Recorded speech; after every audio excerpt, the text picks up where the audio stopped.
Welcome to Uncharted, your sidekick for life, the podcast where we explore the power of mentorship, the stories that shape us, and the paths less traveled. From here on out, Dan and I will be doing things a little differently. Our other co-host, Leon, will now be solely focused on building our latest project, so he won't be joining us on the podcast. But don't worry, Dan and I have you covered, and we'll be bringing on a third host soon. But speaking of dynamic duos, this episode, we're joined by an incredible mother-daughter pair, Laura Masters and Savannah Ringard. Savannah shares her journey of stepping outside societal norms, choosing travel and experience over traditional education, and discovering a world of mentorship in unexpected places. Laura offers her perspective as a parent who not only supported her daughter's untraditional route, but also forged her own path as an educator, coach, and lifelong learner. Together, they explore how mentorship, resilience, and trust play a crucial role in shaping our lives.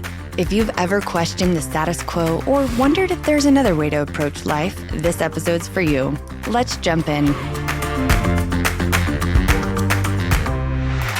All right. Well, welcome to Uncharted, episode 3-5. That's been great. It's been great. 3-5. So today's a new format, a little change that we're doing. We've decided that Leon needs to get to work on some of the software that we're building. And so we're taking up too much of his time in these podcasts. So he'll join us as a guest host from here here and there. But for the current future that we're looking at, it'll be you and I. Yay. We can handle this. Dynamic duo. We've done this. So before we dive into the different format today, let's do our intros. Sure. Hello, everybody. I'm Natalie Payton. I am an actor, comedian, and podcast person, Natalie. Boom! I had to pick up. I had to pick up Leon's thing, and I am Dan Dillard, a co-host at Uncharted, your sidekick for life, as well as co-founder of Founding Up, which is an exciting new tool that's coming out. We'll talk more about that in the shows to come. And today, our format has changed. You notice that Leon is not with us today, but we've got two exciting guests. And we thought we'd do a mom-daughter duo today because it also is all about mentorship and life and what life looks like. And I've known Savannah for quite a while now, a couple of years, and then got introduced to her mom shortly after that and started chatting about your unique life. So what before we get started in that, why don't I let you guys introduce yourselves, what you're doing now, who you are, and then we'll dive into some questions. Yeah. Well, I'm Savannah Marie. I'm the Austin Fairy. I like to be magic, find magic, spread magic. I currently work at Rich's Art Gallery. I'm a curator and I run the poetry nights over there. And yeah, I'm just happy to be here. It's kind of my mantra. Very cool.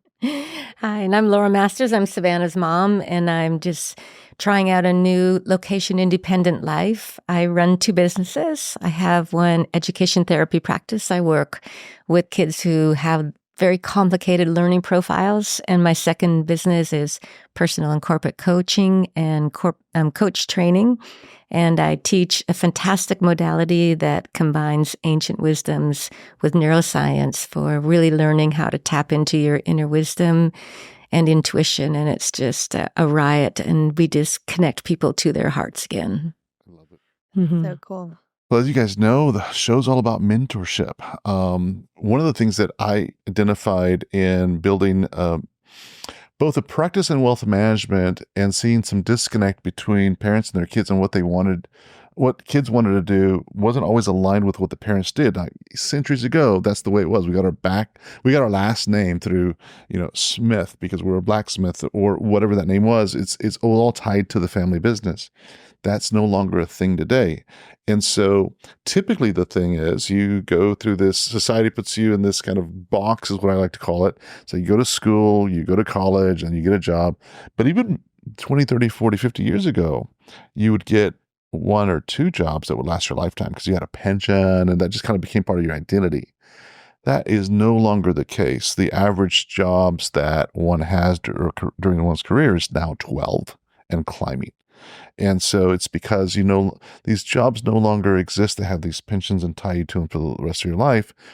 We went global, back in the early 2000s, globalization happened. So to remain more competitive, pensions were pulled away from jobs, and now it's 401ks. And 401k means you handle your own retirement, so nobody's out looking for you. So with that, we're all responsible for our careers and our kind of our future, and that caused a lot more job switching and getting raises. And so interesting to see the little history of how all that happened.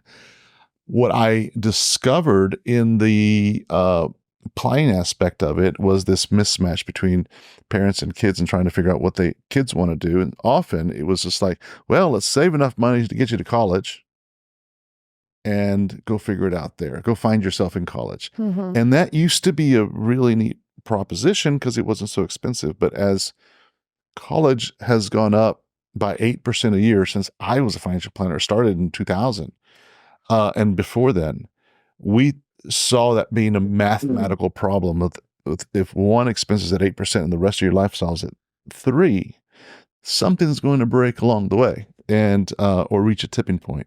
And we're here where Gen Z no longer feels the value as the previous generation is that college is, because it causes more anxiety of making this decision because it's this big expense. It's 100, 200 plus. I spoke to one parent, spent $500,000 on their kids' education. And so that is brings a lot more anxiety to an individual about making that decision. So what I found in this journey of going from financial planning in 2015, I started a magazine called Founding Austin, and I decided I wanted the problem had not fixed itself. So be the change you want to see. What can I do? So I said, well, I'm going to go interview entrepreneurs and see what their paths were and map those paths, put them in an article or podcast so that others can learn from them. As you know, that's what I could do. So we did that. And lo and behold, I changed because I was able to interview like 300 plus entrepreneurs, and I started seeing the world differently, and I wanted to share that. And so that's kind of the history of where this podcast kind of idea originated from, because like all of that work after COVID, we decided, well, it's not only an Austin problem, it's a global or nationwide problem. So let's work on Founding Up, which is what we're working on now. And that's part of that also is like, well, let's start talking about this mentorship, because what I discovered in this journey was that mentors are the magical individuals that come in and tell you that life is not a box, that you can create the world and the universe as you see it. And you can be president if you want, or you could be an actor if you want, or you could, whatever you want to do, it is truly available to you. And so, however, up until recently, mentorship has not been scalable. Only about 10% of people get mentors. And so we thought it would just be really powerful to have a podcast about mentorship and how mentorship is everything from parenting to, you know, the high school coach teaching sports to actual formal mentors, you know. So I wanted to have a platform to discuss that. And I was excited.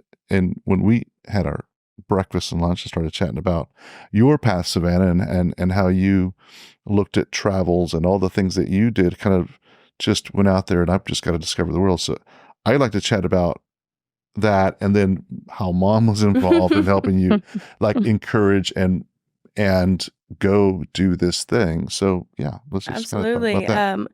Yeah, I was one of those kids that school was,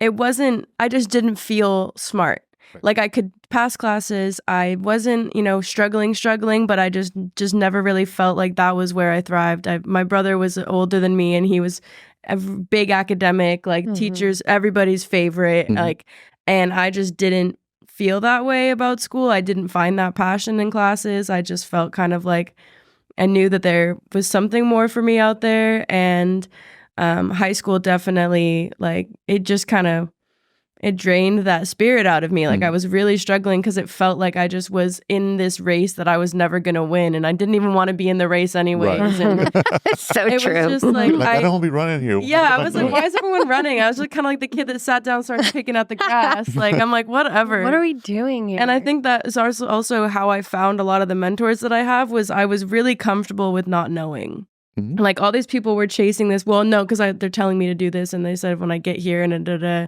And I just was like, I don't think that doesn't make sense to me. It shouldn't be a when I get there, I'll be happy. When I get there, Right. it'll make sense. Like, I want to understand why I'm doing it now. Mm-hmm. And so when I tried to go to college after high school, I opted for the community college route because I had watched my brother go into severe debt for his education. And I just was clear I was not going to have a debt clock on my phone. Because I was like, I haven't even started yet. And I'm going to like put myself in the negative. I was like, this doesn't add up to me.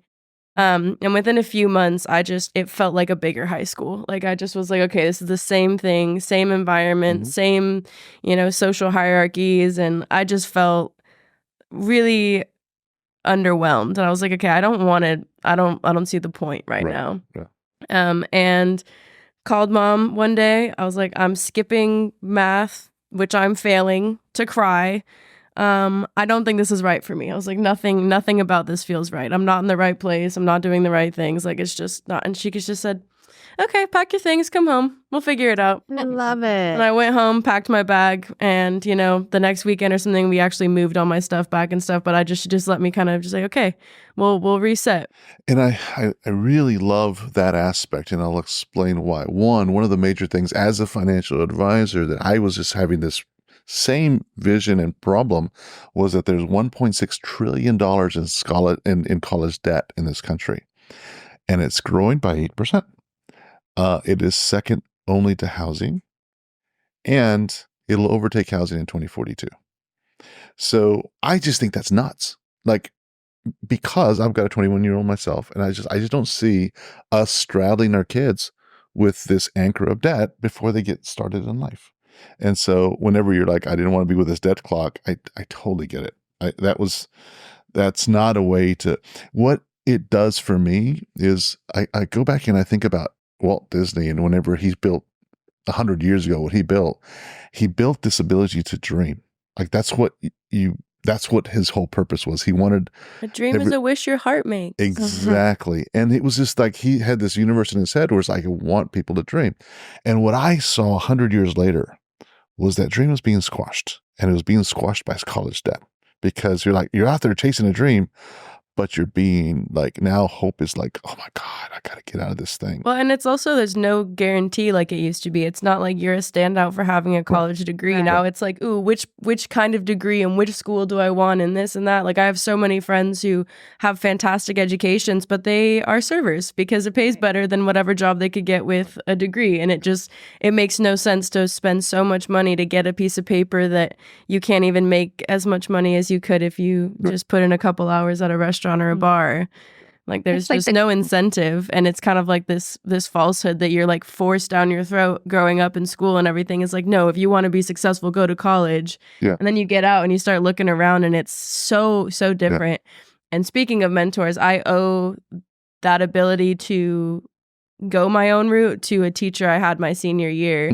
Because on the last day of school, she was giving us this speech, and she was like everybody's favorite. Her name was Miss Valasopoulos, Miss V, and she was like the real life Miss Frizzle. She had big red curly hair, all in these cool clips. She would longboard to school. Oh, nice. She had like, she would have themed outfits like cherry Vans and a cherry dress and cherry clips and cherry earrings. Nice. Like she was committed. And she was just a breath of fresh air on that campus. Like with all these dreary kind of like, do this, do that. She's like, whatever, come on in. Let's talk about our feelings. Let's color them. You want to color your feelings? Yeah. What do you feel today? And, it's funny because my brother tried to take the same course 5 years before me and dropped it the first day. He's like, I'm not coloring my feelings. And then I walked in and I was like, I am going to love this. This is made for a total case in point. And then I think about 5 years later, I ran into her at some event in the town, and she just walked in, and I just started to bawl because I know that she was the one who just scooped up my little girl. Like she was the spirit that finally started Savannah, like just seeing that she could be okay and possible and really great life ahead. So go ahead. And I love that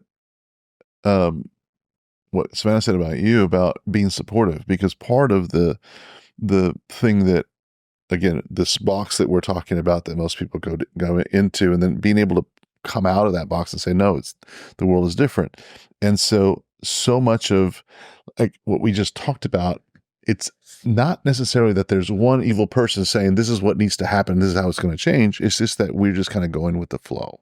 Yeah. Right. And society, teachers, institutions, everything just goes with the flow. And until somebody stands up and says, this doesn't make sense, people. The river's going that way. Until we do that, then everybody continues to do that. And having parents like yourself with the courage to just say, yeah, come on home. And let's just yeah, make you it saw work. her. Yeah, and that teacher though, that last day of school, she sat us all. No, it's okay. I just want to. It's the important. It's just the part of the story. Yeah, exactly. It's like where her mentorship was so powerful. As she sat us all down and she was talking about her journey, and we all looked up to her like no other. And she talked about how she goes, I haven't talked to you guys about this, but when I graduated at 17, I was on the younger side. I got accepted to like one of the best art schools, like great scholarship, everything.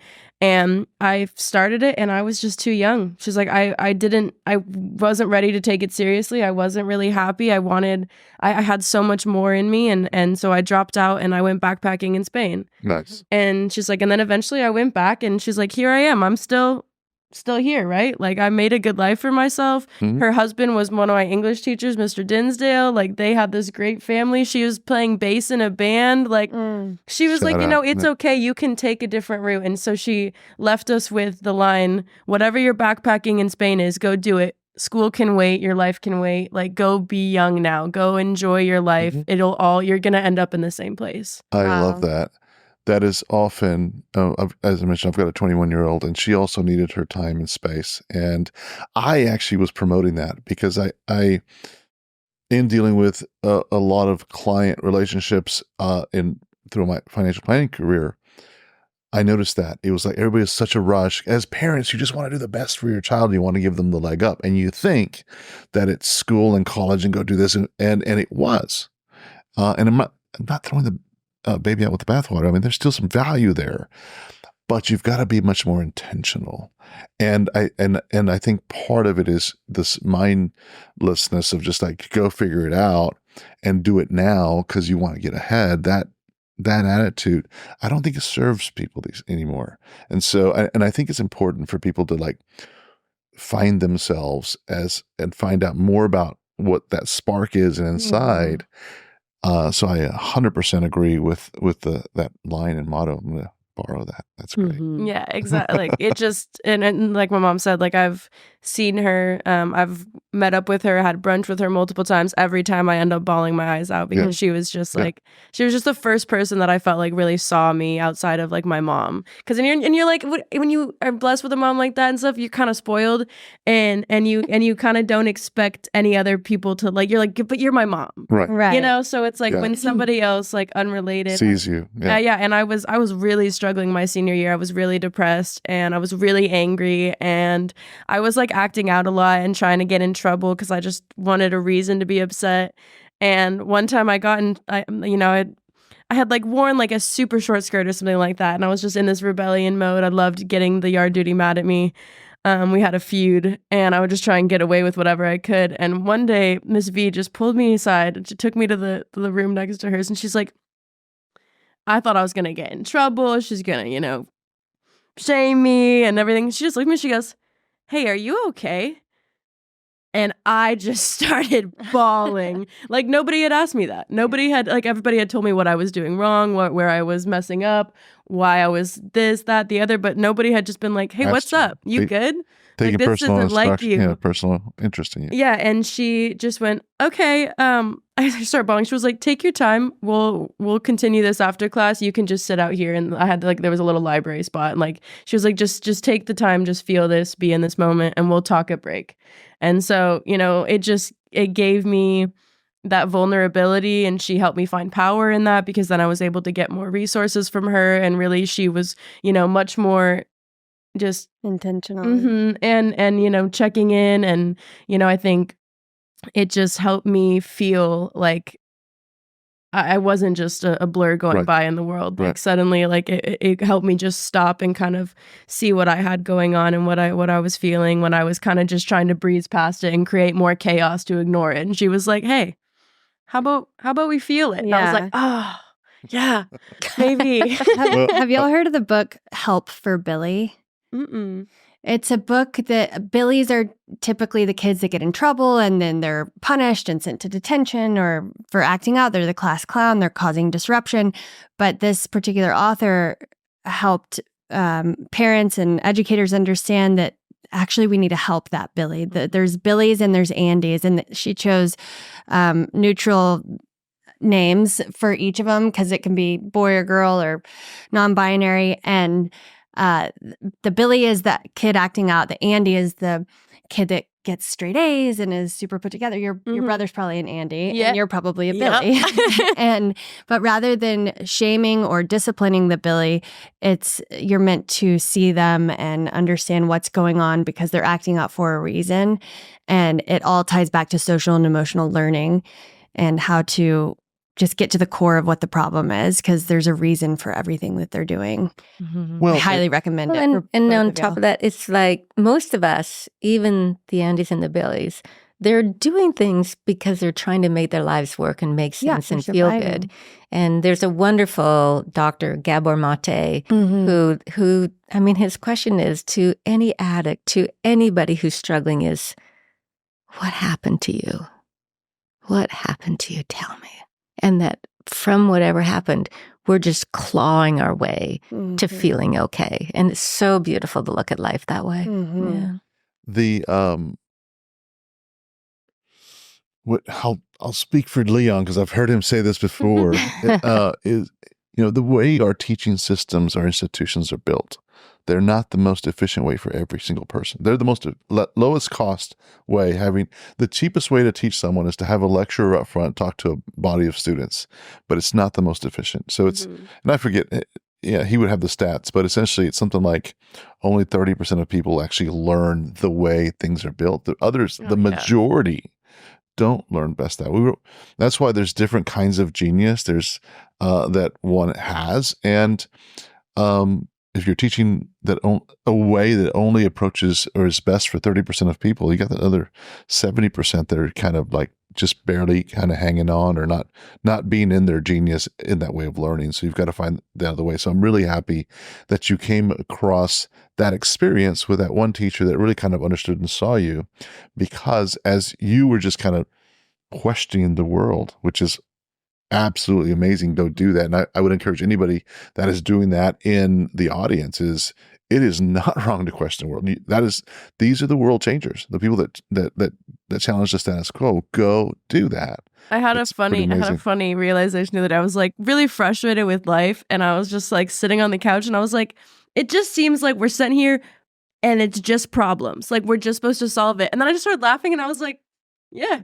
Like, now that I accept that, like, I needed to be mad about it. And then I was like, yeah, like, there's a bunch of problems here right now. And like, oh, I can solve things. Like, that's like what it's like frustrating because it's like, oh, wouldn't it be nice if everything was just good and like it made sense and da da da. But like, maybe that's the whole point is like to solve problems. Bingo, find your purpose. Yeah. And it's just like, okay. How do you love your neighbor? How do you do more for the world? I mean, the problems are there. They're really, another word for that is opportunities. Like these are opportunities to go solve.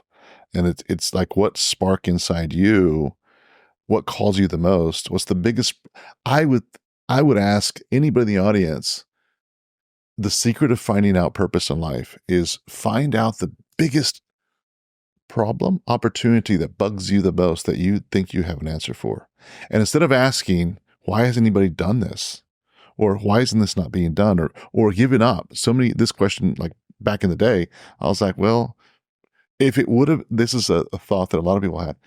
If it would have been, someone would have solved this by now. Like having like this consciousness that somebody else is doing it and offloading that responsibility is the biggest mistake one can make because you're missing out the opportunity and saying, no one's done that yet. Let me go do that. And so it's just a change in perspective. Yeah. My favorite like switch for my brain is Alan Watts talks about the trembling of anxiety is the same trembling as laughter. You just have to shift it. Yeah. So it's like when I'm in that, like, I'm like, ha ha ha. Like, isn't this fun? I hear the Joker in you at that laugh. It's just like, I know, it's just right? my little transformation of like, okay, yeah, this is annoying, but it's like I have two ways of feeling and manifesting this energy. And it's like taking the levity route has always been like my kind of, as I have to.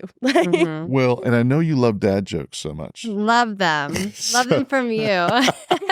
Well, this reminds me of a story, not so much a dad joke. Okay, but let's hear there it. is a salesman that goes to a country that is third world, and this guy's a shoe salesman, right? And so they sent him. This is new territory, just huge territory. Those people. So he gets off the plane and he looks down and he sees that nobody's wearing shoes, like no one. There's a ton of people, but nobody's wearing shoes. And so he just gets really mad. He's like, turns around and calls his boss. Says, the territory you gave me is like, there's no way to make money here. Nobody wears shoes here. And so he flies back. And so they send somebody else. And the next person comes in and is like, turns on the plane. He's like, calls his boss, send me more shoes. Nobody wears shoes here. Right. Anyway. I love it. Dum-dum-dum. It's so good. It's true. It's a shift of perspective. Not so much a joke, but it's just kind of like that always stays with me because it's always how you view things. I want to jump into more of your story because we've got a great start there into who you are as a character. But let's start with the question I often ask. I know what you're doing now, but what did you want to be when you were 15? You know, I always wanted to be a teacher. Okay. I was really clear about that. Yeah. Yeah. I rebelled for a little while. There were 4 kids in our family, and 3 of them had dyslexia and learning difficulties. And so I was my dad's hopeful for college. And I could just feel myself like going down that unresisting path. Like I watched Dead Poets Society so many times going, there's something for me in this. Like I get this on some level, but I don't know what. And so when it came time to go to college, I did like my big covert rebellion and I didn't go. And it broke my parents' heart. And I took a year off and I started doing some different jobs. And within about 7 or 8 months, at that time, it's quite different than now, but at that time, I started looking around and I'm going like, I'm not ever going to even buy a car unless I get earning more money than this. And then I went around and I went to the college and I took some aptitude tests and did all that stuff and got really clear. And only when I was completely registered for school, and it was my decision, that I told my parents that I was going to go to college. They were elated, of course, and I loved it. And so having seen what my siblings went through, I quickly gravitated to special education, and it's been the foundation and basis of my education therapy practice. I taught special ed in Canada. I was born and raised in Canada for 6 years and moved to California when I met Savannah's father. And they wouldn't transfer my degree, so I just started creating my education therapy practice. And when I came across something I didn't know how to teach, I took another course and I've done that certification route. That's so good now for so long. Right. And it's just everything that I've done has been backed by neuroscience. And I think it's made my practice and my teaching so fantastic. But along the way, I did a lot of coaching with parents who were a lot of the kids that weren't going to go to college and were going to have beautiful lives, but it wasn't going to be what they were planning for them. And so I worked with parents a whole lot with that and finding and helping kids, you know, when they couldn't learn something, I would just tell them, I say, you know, it's not that you can't learn it. It's just that I haven't found the way to get it to you yet. And so I would just give them that. And so they learned they could learn anything. And so when the kids both grew up and I was there on my own again, I thought I would really like to just be coaching. And so then I started searching and I found an amazing company that really combined neuroscience with ancient wisdoms. And I just was absolutely enchanted with it and got trained and went to Europe and took a month in Spain and got my certifications and everything in it. And so now I'm building out that. And we do, Savannah's actually trained as a trainer as well. I kidnapped her. She was one of my prisoners on my very first one. And she's like, how long is it going to be? And I said, 4 days. Just 4 days. my Oh, goodness. God. And this is when I instead of college, I traveled for 4 years off and on, and I would come home and be miserable for like 6 to 9 months working at a restaurant. And then, so it's like, I wanted to just work as much as possible. So I was like, I gotta take 4 days off on like the weekend. And it's like, that's a good paying day. You're lucky you're my mom. Like, But it is powerful, and you did love it. mhm. And Tell and me. so now Tell me how much. yeah. So now I teach those 2 or 3 a year and work with practices and coaches around the world. And I coach with a company called Bravely where they do corporate coaching. They like a company like Amazon or Etsy will hire them and they offer coaching to their Mhm. employees. And I do that. So I coach people all over the world part-time with that. So yeah. I love that. What I hear in that, and just kind of a message to audience, is learning is this never-ending thing. It doesn't matter. I mean, and that's what also I observed in this form of learning that is the box I call, where you front load your education and prepare for this lifelong career that no longer exists. But I really believe what we're going to in the future is this micro learning, meaning that certificates and reskilling every couple of years. And so you can adapt because technology is moving that fast. And things are just shifting. Like the ground is shifting underneath us. Certain jobs that were there yesterday are not there today. And that's a good thing because it elevates us. So again, not a problem. This is actually a really good thing. So a lot of people have this anxiety around, well, is AI going to replace me? And the answer is no. AI on its own is dumb. It's actually access to information. It does all the information stuff, but paired with a human, it allows the human to become more in their genius zone and be more inventive and creative and all the things that we can do that AI cannot. And so I liken it very much to Iron Man. If you guys are a fan of that movie, he's got Jarvis that does all this little mundane stuff that go get me this and go do this and go find this out for me, but he's still in this genius zone, actually being the creator. So that's a really cool thing. And that's what I see our future going to. And in doing that, we're just having to reskill and take certifications and do much more of that. So that's exciting that you are doing that and also coaching. Let's talk about, well, before we go into mentorship, because I think mentorship's great to chat about, I want to know more about your travel experience, because I think that is a big mentorship journey in not necessarily, the traditional sense, but you get a lot more of seeing the world and life and all of that. So Yeah, look at that smile. Yeah, as right. soon as I go there, I'm like, As soon as I said travel, she's like, I know. yeah. So can I just say one thing Go before for you it. start? With that, she was just home and she was so down. Like she hadn't done well in high school. She hadn't done well in college. We got her all set for this really cool worldwide first year of college. And she was all set to go to that. And then 2 weeks before she was supposed to go, she had visas and everything.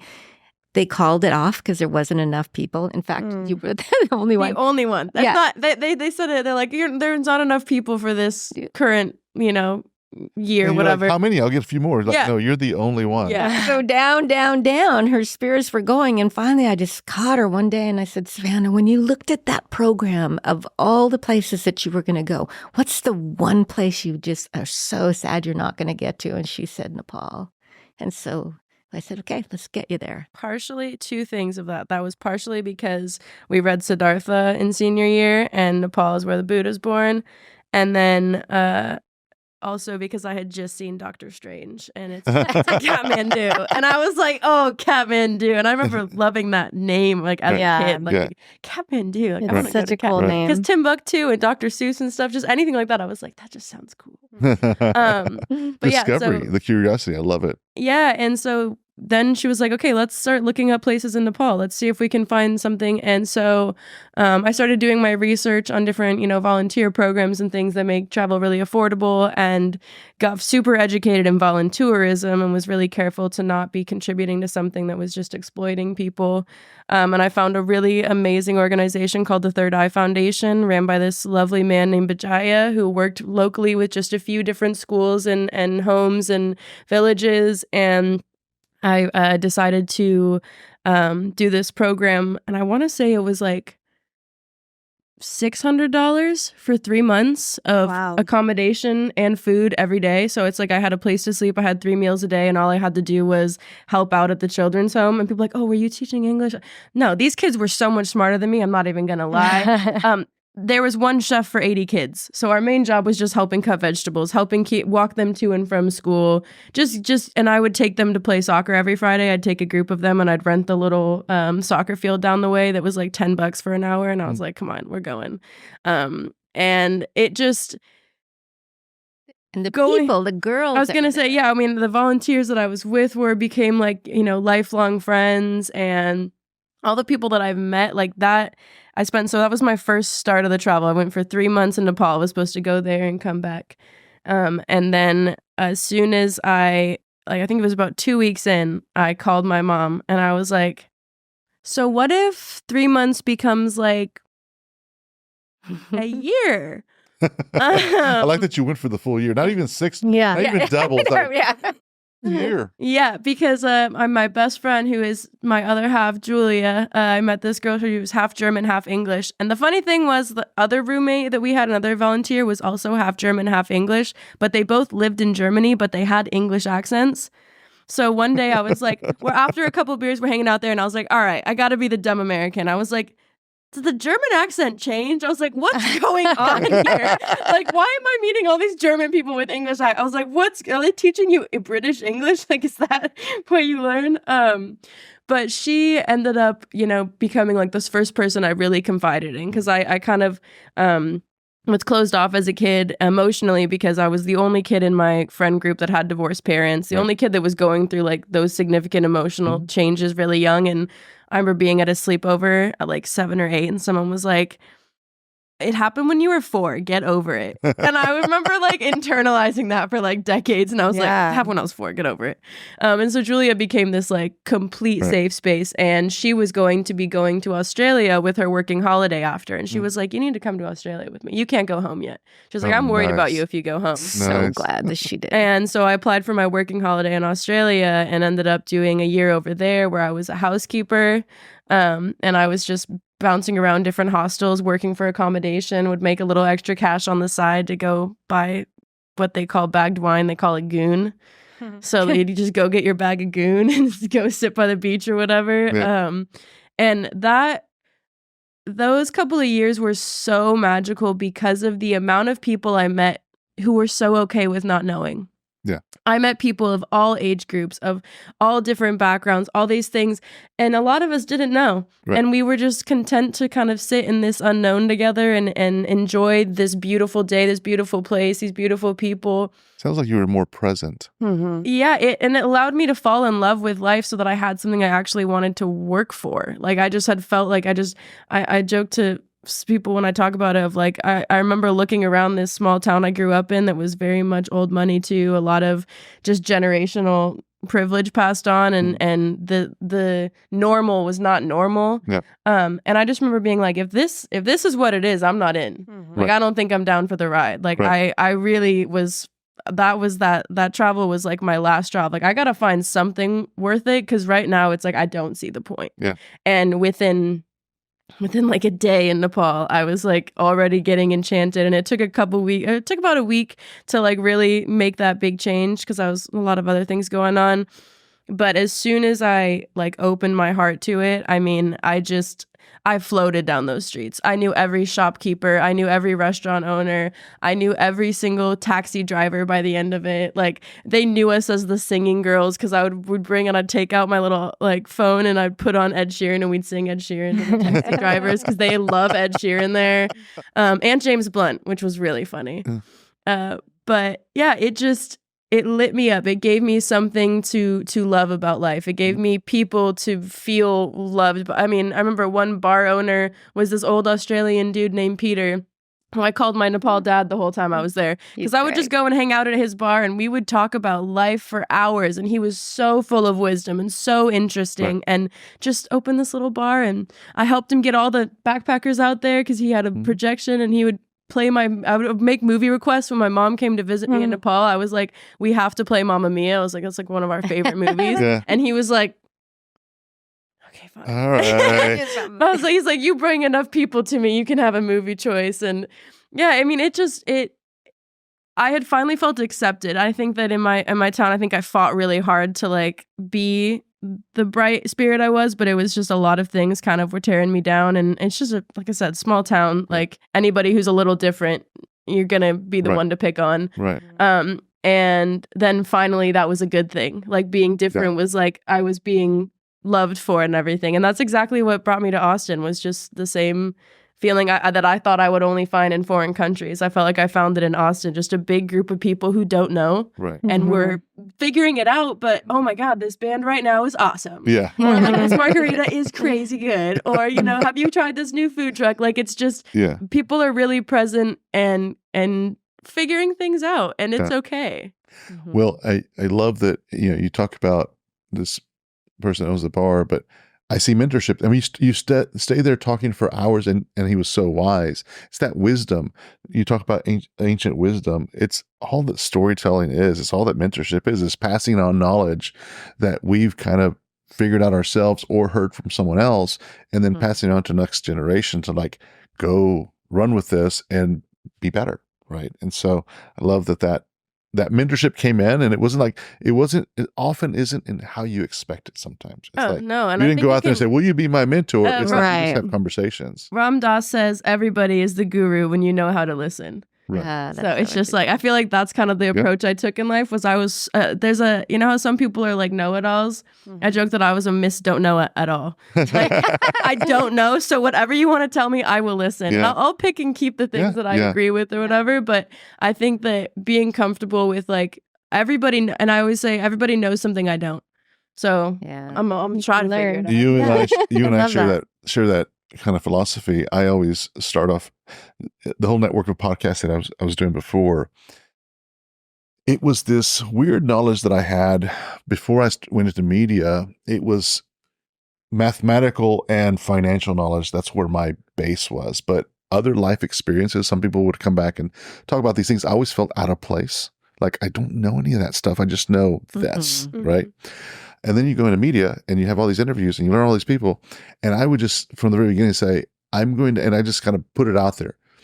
I give myself permission to be the dumbest person in the room because I'm representing the lowest common denominator in the audience, right?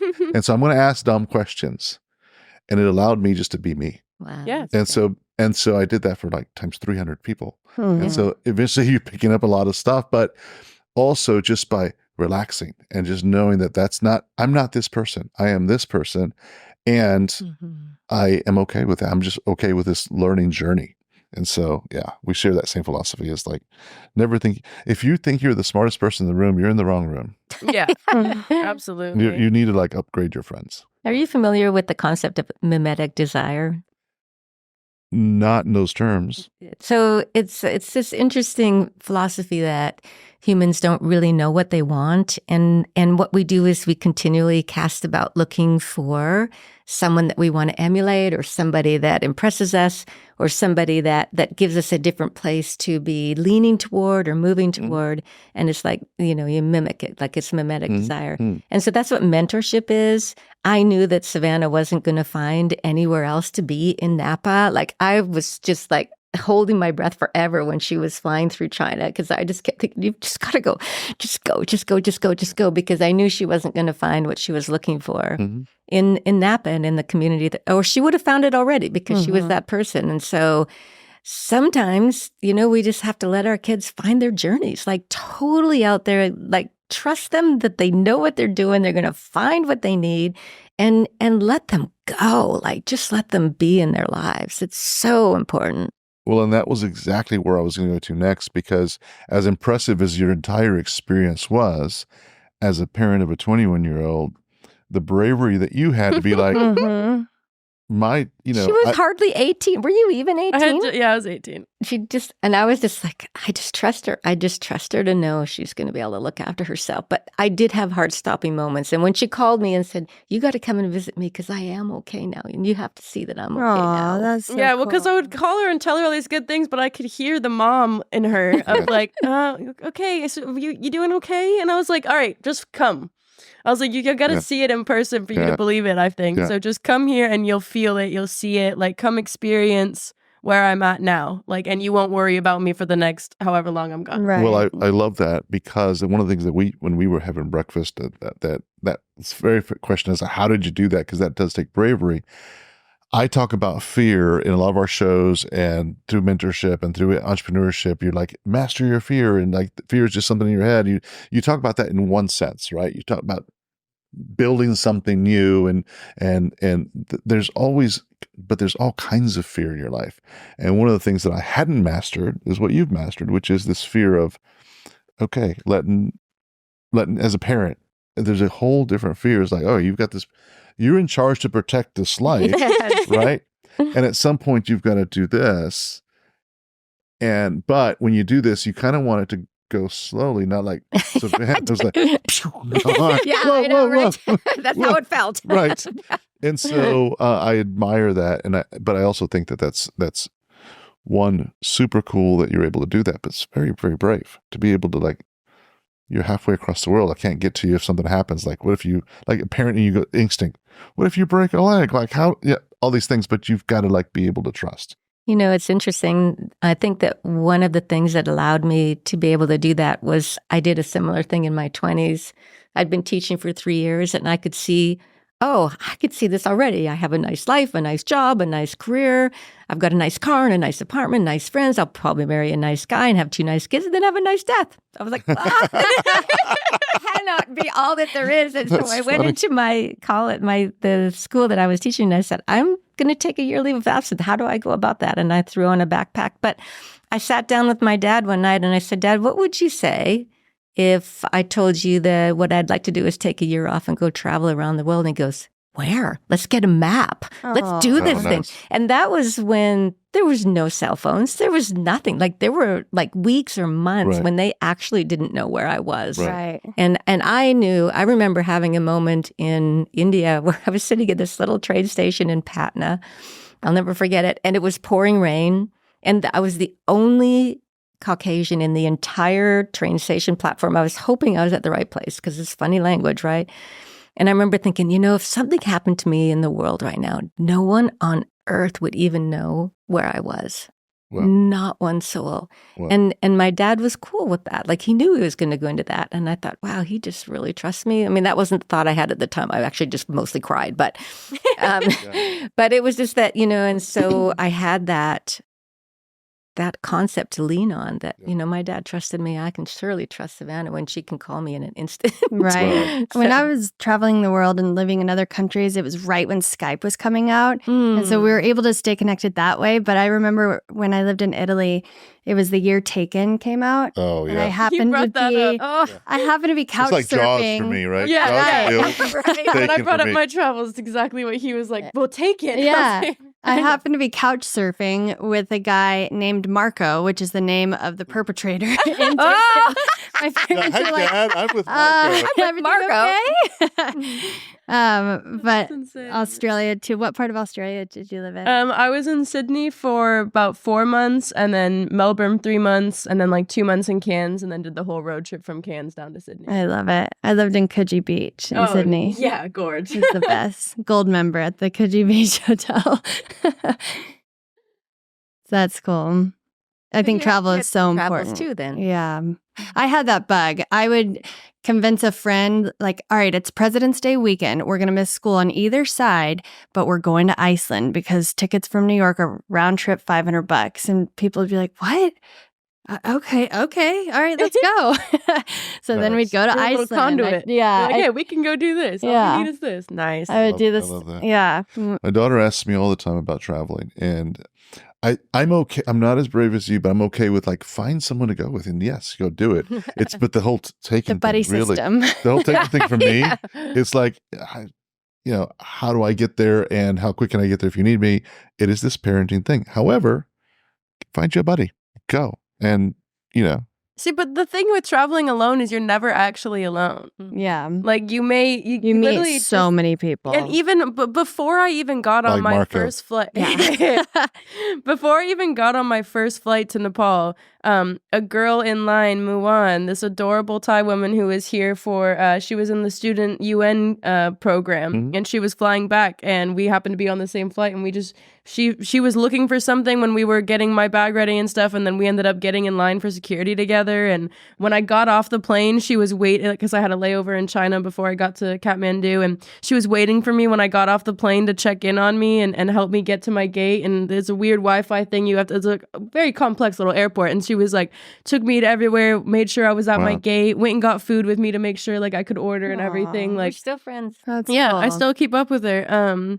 And so it's like literally from the moment I got to the airport, like I wasn't alone. And then I landed and, I was a part of a program, so I got picked up. And there was also a guy from New Zealand who had also just landed, Latham Stone. Never forget. He was just like this total huge rugby player. And I was like, okay, I'm safe. Like, I'm with this big dude right here. Like, he's great. I remember there was multiple times the first day we were out and about where I was just so overstimulated, just enchanted by the noises, the smells, the colors, the crazy wires that were like, that's definitely a hazard. Like, I was Like, just, that's not OSHA. yeah, but I took pictures Right. of everything. I was like, that's problematic. Like it. It's kind of cool, actually. I've never seen it that, but okay. Like everything was, and there was multiple times when that man had to literally physically pick me up and move me out of the road at times, because I would just be like stopping, like, and he's like, hey, like, you gotta keep, yeah, exactly. So I felt so protected, like from the moment I got to the airport. Like I always found those people and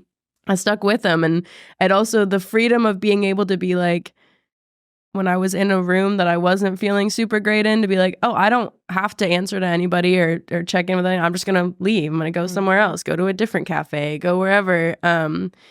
I mean, I remember getting walked home by like 8 stray dogs in Nepal one time. And then I was like walking and this like slowly one by one, I just had this pack of dogs walking me home. Wow. And then another girl it was like 5 a.m. and this other girl was walking past me, like we were starting to cross. And then like 4 of them veered off and started walking with her and 4 stayed with me. And it was just like, Wow. it taught me to be enchanted with the world and to trust the world more than anything. And it just, I mean, the resilience and just the knowledge you come out of something like that. I mean, you just know you can take care of yourself. And anytime. what was crazy, Yeah. I used to walk home from like the little village to the children's home in Nepal, like 10, 11, 12, 1 a.m., like late night by myself, just going. And then I remember coming home to Napa and being like, I don't want to walk to my friend's house 3 blocks away at night. Right. Like, and it was just such a difference in the fear. Atmosphere, yeah. In realizing just like it felt like the fears I had were so much stronger in America, because it felt like there was a lot more to be afraid of here Right. than I felt there. Like I felt so much more taken care of and protected in those communities because everybody was looking out for each other. I didn't feel like it was every man for himself. Like I really felt protected by every person that was on my path. Yeah, that's beautiful. Thanks for making me feel better. Yeah. I'm thinking about my daughter you're talking about all this stuff and like, yeah, no, that makes me feel better. Yeah. Other kinds of mentorship that you've had in your life. Well, I have to say my number one is my grandma. She was just amazing. And that was my dad's mom. And so my dad's mom, my grandma, and my dad were fantastic mentors for me and role models and all of that. And I had a 6th grade teacher who was like Miss V. His name was Mr. Findle. Mhm. And he was the first person who made me feel really smart in school. And it actually made me want to learn. Like he was just amazing. And yeah, I mean, I don't know that I actually had a lot of mentors. What I had was a lot of really isolating moments where I was quite alone, even in my family. And when I was about 17 or 18, I just knew that there had to be more than what I was experiencing. I always kind of felt that. And then I just started to find people. I worked with a fantastic lady from Thailand. Her name was Nan. And she just knew things. Like she just looked at me and she just did that. And then I found different organizations and I just kept reading self-help books like a junkie and just all that. I mean, literally, like I have so many books and just always was questing to find out, what is it that I know it's more than what I was experiencing. I didn't know what it was, but always looking and finding teachers. I had a life coach that I had for 25 years. He passed away 3 years ago. It was a huge loss for me. And so just always looking for someone to just keep expanding my life, and then wanting to do that for everyone around me is kind of how I've walked this earth. Well, I love hearing that from both of you. It's the staying in question. And the alternative is, as you pointed out, I do all these nice things and I end up dead. I've seen that as an advisor, to financial advisor to clients that went and got the corporate gig and just did that for the next 40 years. And then they retired. And the next thing you know, they're no longer around. And it's like, that's not, you can choose your universe. You can figure this out and choose your universe. So reaching for the stars and staying in question is my big thing. Well, I just love that's what you're bringing with this founding up, with what you're bringing to the world, is you're making that accessible. You just stole my heart when you said, we're making mentorship scalable. Like, what a beautiful mission for this earth at this time when people are struggling. So I just am so happy to meet you and to support you in any way I can. And Savannah and I definitely want to do that because there's so many people hurting right now. So many. Thank you very much. We definitely see the importance of it. And you're right time, right place. Like, it's the time when even universities are trying to figure out, well, how do I fit in the Gen Z and the next stages in life. And so, it's really people leaning on people. What you are talking about here, what we've all been talking about, whether it's your life coach or whether it's, what's the lady's name from that just kind of saw you that you Nan. Yeah. Nan. Oh, Nan. Yeah. Whether it's that person or your life coach, or just people lean on people to kind of open that new path and open up opportunity and take that's the other thing that I learned from you, which is take what you want to from the experience. It's not like you've got to, and I think that's such a different way to look at things. I've, had to learn that even later in life, because, you take even, whether you're religious or not, you take those kind of spiritual teachings, and sometimes it's like, oh, I've got to do exactly everything they're saying, and you feel like you're in this box. It doesn't feel connected for you sometimes. And I see that in some of the things you've said, and I've gone down that experience, but I've learned to just pull what I need from it, and then let that still be a true north inside me, and let me decide what that true north is. Oh, nice.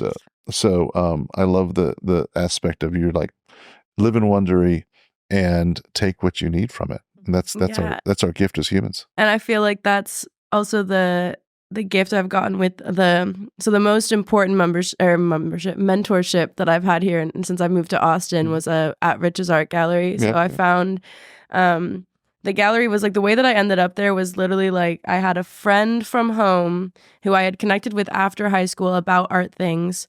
When I moved here, randomly landed in Austin. I reached out to grab lunch, went to pick him up. He was with two girls he met at the airport in Denver who then became friends, who one of them had dated Richard's best friend back in college.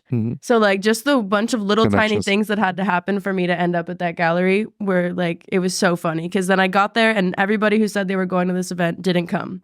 So I was like, okay, now I'm just here by myself, but whatever. I ended up waiting for like 3 hours at the bar across the street because the event also was sold out. Nobody told me to buy tickets ahead of time. But I already had a good parking space. I didn't know anybody. I had nowhere else to be. I was like, well, will you let people in eventually? And he was like, and I didn't know I was talking to Rich at the time when I went up to the gate and I was told it was sold out. I was like, tried to name drop the friends. I was like, oh, so-and-so and so-and-so told me about it. And he's like, yeah, it doesn't matter. We're sold out. I was like, all right, well. Cool. I was like, is that bar any good? He's like, yeah, it's great. And I was like, well, I'll keep checking in. And ended up meeting such amazing people at that event and kind of starting to network there. And the next time I met Rich was on New Year's, and we were just chatting, like very casual. And I brought up this idea I had for on 2/22/2022. I've been looking forward to that date for like 6 years at this point. I was like, it's going to be such a cool day. Like, it's on a Tuesday. Like, it That's so cool. And I wanted to, I was like, I want to throw a little house party that's the too much, too extra, too everything. Like I've been told I'm too something my entire life and I'm tired of like not celebrating that. Like I think that's an accomplishment at this point. Yeah. And he was like, whoa, he's like, that's actually a really cool idea. It is a great idea. He's like, would you want to do that at the gallery? Like that's an event. That doesn't have to just be a party. We could throw an event. We could do tickets, everything. I was like, do you mean it? And he was like, yeah, I mean it, because people say a lot, you know? And I was like, no, if you mean it, then give me a date and time and we'll start planning it. Like, it's like, you know, almost 2 months away. So I want to start planning now. And he was like, all right, Monday, 7 p.m. Like I close the gallery at 6, you can come at 7, whatever. And ever since that event, I ended up quitting. I had a 9 to 5 at a print shop and I quit that day job the day of my event because they weren't going to give me the day off. So I just woke up the next morning. I was like, this is my Texas right to quit at will. And you're not supporting my outside endeavors, and I don't want to just be a worker bee. So thank you very much. I'm out. And I told him after the event, he was like, that was really good. He's like, I was like, I love what you're building here. I love this space. And I quit my job today. So I'm free. Yeah. And he was like, look, I really can't afford to hire anybody right now. And I was like, that's okay. I was like, but you need help. Like this place is growing really fast and you can't do this all by yourself. So like, even if it takes a while, like I'm down for the ride. And it was because I recognized the mentorship that was available and how much I had to learn from him, how much I admired the space he'd created, and how much he had given me the space to create. Mm-hmm. Like he had this space, but he keeps giving it to everybody else. And that's kind of what got me to want to get my mom out here too, is because, you know, he made a lot of these things feel possible and feel attainable. And, you know, getting really into the community and getting to really meet so deeply with so many different artists through all the curations we do. I host the poetry nights, we have comedy nights, jazz nights. I started seeing where there was a little gap in the community of support. We have all these people that we feel like we resonate with, we feel understood by, we feel like they hear us, but nobody knows what to do. And so I was like, Mom, I was like, we need you out here. I was like, you don't understand. I was like, it's not just me. Like, I need your support, but also like, there's so many people that I don't have the expertise to support, but I know that you would know what to say. I know that like a lot of these people, like my whole kind of philosophy is that like we need to be loved on. Like, and so that's our next mission. Is we have 2 dates at the gallery in November and December, November 21st and December 6th and December 5th. And we're going to be doing the Loved On lessons.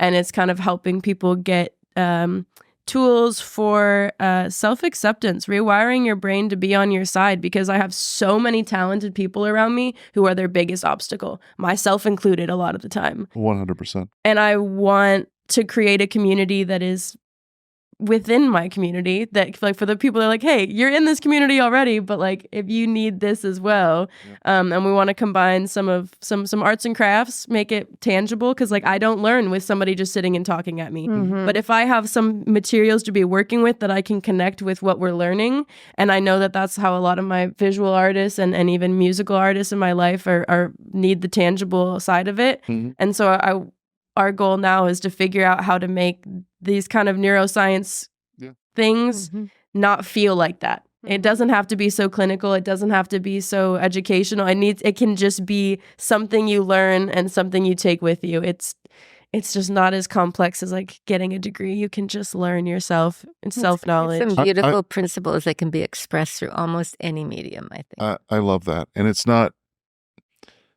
again, not talking against degree. It's just, there's just different path. There's all kinds of things. That's why what we want to come across is like, there's all kinds of ways to get to the top of that mountain, and there's different paths to get there, if that's what you're seeking. One of the things that I appreciate about what you said, and I want to point out to the audience, a lot of times everything is in our own head, whether it's a block or whether it's a way to get there.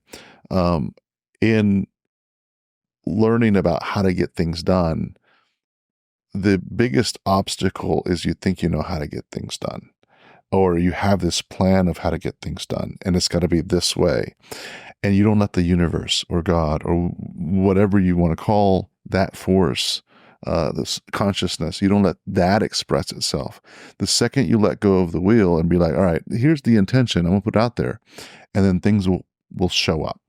And so what you did for Rich in saying, hey, you're building this thing that's going to be beneficial to all of these things, and I just want to be part of it. A lot of times things don't show up in a dollar format, but it shows up greater in another way.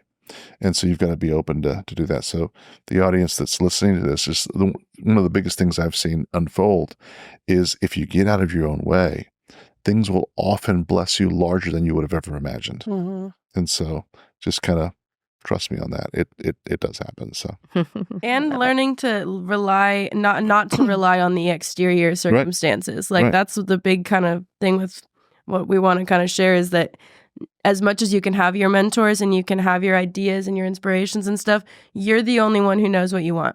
You're the only one who knows what you need. You're the only one who knows what's going to make you happy, but nobody's taught us how to know that. Right. So it's like, how do you know if nobody tells you? It's like, relax. How? Exactly. I'm sorry, what? Nobody ever taught me that. Like, but it's simple. But once you're able to do that and get yourself into a coherent state, you're able to listen to yourself. But we live in such a frenzy world. Everything's external. Everything's happening. It's so stimulating that like we don't know how to just breathe and connect to what are you, whether you want to call it the God, the universe, whatever. What are you hearing? What do you know that you're not listening to? Yeah. Mm-hmm. And, with this generation, particularly with our phones, any question we have, anything, we are just like, I can find out. And it's always, I can find out there. And so what I would love to see is that we slowly, gently take that energy that we put out there to find from out there so reflexively now to just change that, where we're just bringing that energy back into just listening and being and connecting. 100%. My add to 2 cents to that is we all have a universe in our own head. Like, I don't experience the world you do. In this moment, we're all having a different experience, even though we think we're like in the same place, same time, right? But we all have, you're seeing this experience from a different view than I'm seeing it. I've created a different world than what you're seeing, and we get to kind of experience and walk in each other's world. But to your point, if we're out there always looking for some external validation, we're not allowing ourselves to build our internal universe. Mm-hmm. And the universe is what you build it. It's what you pay attention to. It's like if you want it to be a problem, it'll be a problem. If you want to have the world's problems at your fingertips and always be on it and be anxiety ridden because of that, you can choose to do that. Or you can put it away and be like, I want to go deep. I want to figure out what I can build and offer and those kind of things. And you can actually choose to live in those worlds. And you actually make that happen. That is your life. That is your life experience. Mm-hmm. And so everything that you just said, 100% true. Mm-hmm. Like that's been my realization. So focus on what you want, what your vision is, what your gift, what your stardust is, and then go blow it up. Go make it happen. Right on. All righty. I think that's it. Time-wise. I think we're at time. Thank you so much. Great, this was a really great conversation. I didn't think we'd get to the questions because it was like travel and mom and bravery and all the things that needed to happen, but in various forms of mentorship. But thank you so much for the discussion. It was very enlightening. I hope the audience gets as much as we did out of it. Thank you so much. It was really wonderful to be here. Thanks for having us. Yeah. Great to meet you both. That was an incredible conversation. A huge thank you to Laura and Savannah for sharing their stories, their wisdom, and their belief in the power of self-discovery. From the importance of following your intuition to the transformative magic of mentorship, this episode reminds us that if we're open to them, the world is full of possibilities. From deep conversation about self-discovery to the magic of letting go and trusting the journey, this episode is a must-listen for anyone seeking inspiration to step beyond their comfort zone and chart their own course. If you enjoyed today's episode, be sure to subscribe to Uncharted, your sidekick for life, wherever you get your podcasts. And if this conversation resonated with you, share it with a friend who might need to hear it. You can also follow us on our socials linked in the description and hear more stories, insights, and community discussions. Until next time, keep exploring the uncharted.